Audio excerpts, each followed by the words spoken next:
Bonjour Catherine, les bureaux de vote ont ouvert leurs portes il y a plusieurs heures.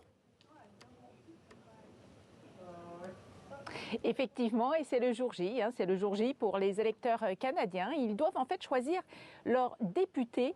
Il y en a 343 au total qui forment la Chambre des communes, qui est le Parlement canadien à Ottawa. Et c'est un scrutin uninominal à un tour, c'est-à-dire que c'est le candidat qui a le plus de votes qui devient le député. Et comme le Canada est un régime parlementaire, c'est le parti qui a le plus de députés qui va former le gouvernement et le chef du parti qui va devenir le Premier ministre.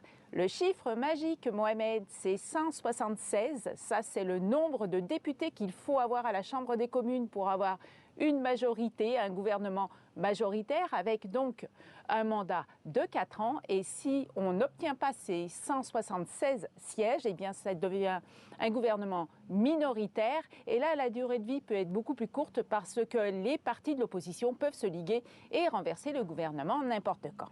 Et Catherine, à partir de quelle heure connaîtra-t-on les premiers résultats partiels ? Alors, c'est à partir de 21h30 ce soir, heure de Montréal, que la majorité des résultats vont rentrer ici. Vous le savez, le Canada, c'est un grand pays, de l'océan Atlantique à l'océan Pacifique. On parle de 10 provinces, 3 territoires.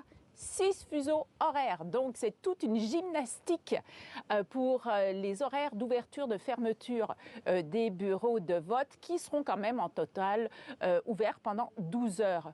Aujourd'hui, les premiers résultats vont arriver des provinces maritimes. Après ça, ça sera le Québec et l'Ontario. Et c'est vraiment là, Mohamed, que tout va se jouer parce qu'au Canada, les élections, elles se gagnent au Québec et en Ontario. Pourquoi? Parce que ce sont les 2 plus grosses provinces du Canada, donc avec le plus de sièges.